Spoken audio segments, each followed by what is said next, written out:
በአክሱም ተገደለ ምን አለ የሚባለው ነገር አንድም ሰው ይሄን ሲናገር አልሰማው።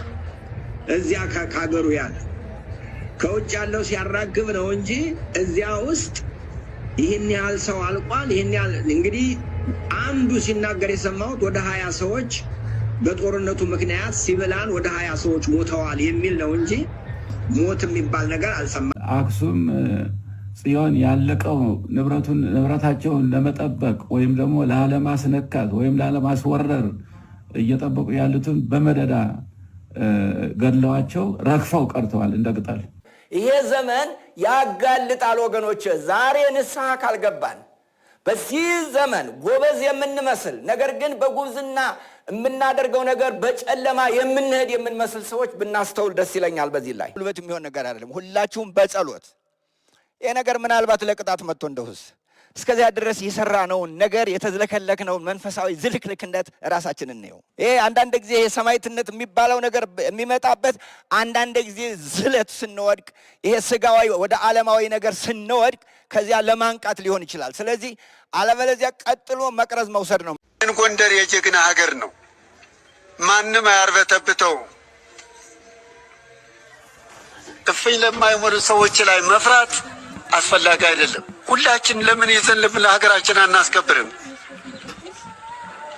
የለማ አዳርቃይና ያሉት ለምን ጠራርገን አናስወጣም? ህዝባችን ወደ ነበረበት ማስገባት የሁላችን ነው።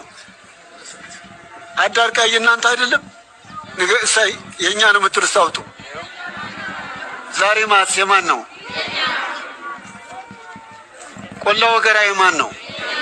ዋልድባ የማን ነው? ገዳማቱ ዋልድባን አስረከበ። ቁጭ ብለህ ዝም ብለህ ጠላ እየጠጣ ወሬ ማውራቱ ምን ይጠቅምሃል? አይጠቅም።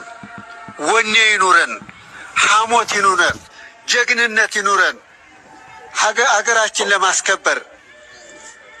እነሱ እኮ በፕሮፓጋንዳ ነው ሀገሪቷን እየነዷት ያሉ። ብትፈልግ ራስም ክላሽ ያዝ፣ ሀገርን ጠብቅ፣ አስጠብቅ። ወኔ ይኑርህ። ከውስጣችሁ ጋር አሉ መሰለኝ ጁንታዎች አሉ መሰለኝ። አው የሚያሸብራችሁ ሰዎች አሉ። ከነዚህ መውጣት አለባችሁ። ኢትዮጵያን ያሰኛት እኮ አማራ። ለምንድን ነው የምትፈሩት? ሰሜኑንም ታውቃላችሁ። ሰሜን ክፍል ላይ ቤተ ክህነት አቋቁመናል ተብሎም ከዚህ በፊት የተባለው እናውቃል። እንዲያውም እኛ የፈራ ነው ሰሜኑ አካባቢ ያሉት ከደረሰባቸው መከራ ፈተና እዚህ ከባድ ውሳኔ ውስጥ ይገባሉ ብለን ፈርተን ነበር።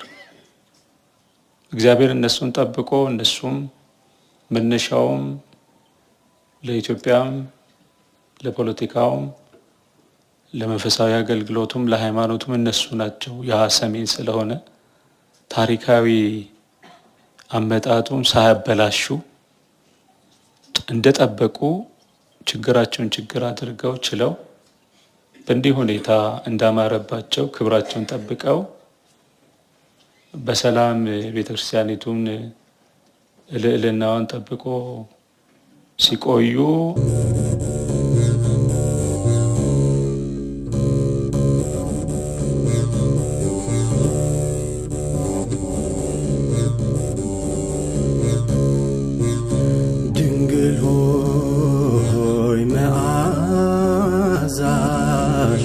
በእግዚአብሔር ተወዷል።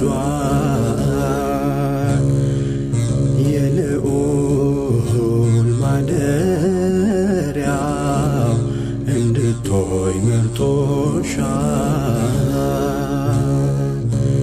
ቤዛ የሚሆነ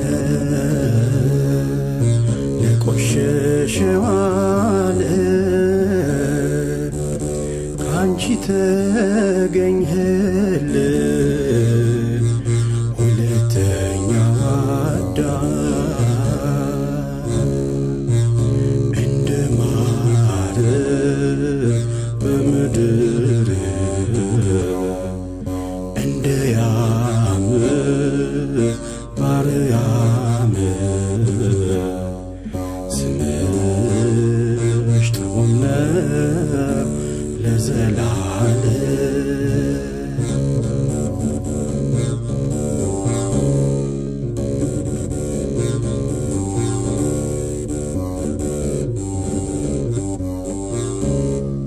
ፀሐይ ሰባት እጅ ያበራል ገጽሽ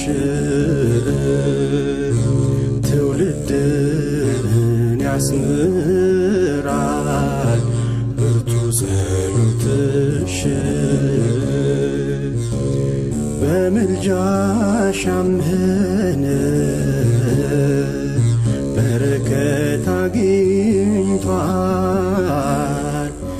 ክብርሽን የናቀ